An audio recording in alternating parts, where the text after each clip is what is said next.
నమస్తే, నేను మీ బోస్ కుమారి. జగన్మోహన్ రెడ్డి గారు బీజేపీ పార్టీ రహస్య ఒప్పందం. ఈ షర్మిల గారు మాట్లాడారు. చాలా మంది అనాలిసిస్టులు మాట్లాడతారు, జర్నలిస్టులు మాట్లాడతారు, చాలా మంది మాట్లాడుతుంటారు ఇదే విషయాన్ని. ఇది నిజమనేటువంటి విషయానికి సంబంధించి అనేకమైన ప్రూఫ్స్ ఉన్నాయి. అంటే బీజేపీ పార్టీకి ఏ బిల్లు తీసుకొచ్చినా కూడా జగన్మోహన్ రెడ్డి గారు పూర్తిగా మద్దతు ఇచ్చారు.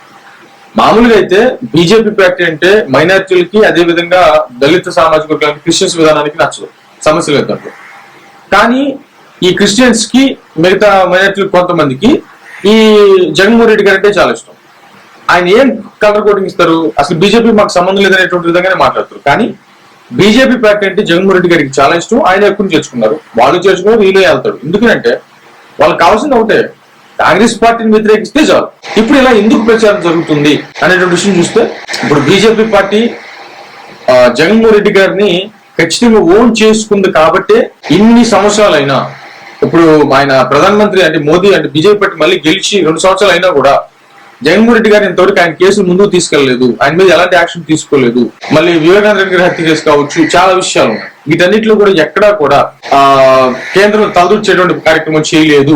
అది అమరావతిలోనూ కానీ, లేకపోతే ఈ వివేకానంద రెడ్డి గారి హత్య కేసు కానీ, లేకపోతే మిగతా అసలు ఏ విషయంలో కూడా కరెక్ట్ చేసుకోలేదు. కాబట్టి ఇక ముందు రోజుల్లో ఇది బాగా చర్చకు వస్తుంది. ఇప్పుడు కూడా దీనికి చర్చకు వస్తున్నటువంటి పరిస్థితులు అయితే ఉన్నాయి. దీంట్లో మనం ఫైనల్ గా అర్థం చేసుకోవాల్సినటువంటి విషయం ఏంటంటే, బీజేపీ పార్టీ మామూలుగా కాంగ్రెస్ పార్టీని ఎవరైతే వ్యతిరేకిస్తారో వాళ్ళందరినీ కూడా హక్కును చేర్చుకుంటది.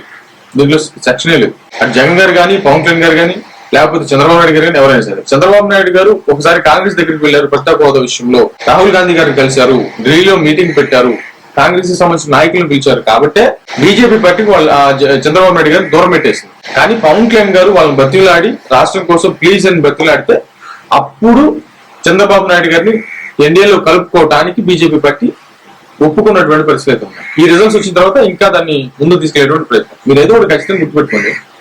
ఇప్పుడు జగన్మోహన్ రెడ్డి గారిని చంద్రబాబు నాయుడు గారు అరెస్ట్ చేసినా కూడా బీజేపీ ఏం మాట్లాడదు. అదేవిధంగా చంద్రబాబు నాయుడు గారిని అరెస్ట్ చేసినప్పుడు బీజేపీ పార్టీ ఏమైనా మాట్లాడదు.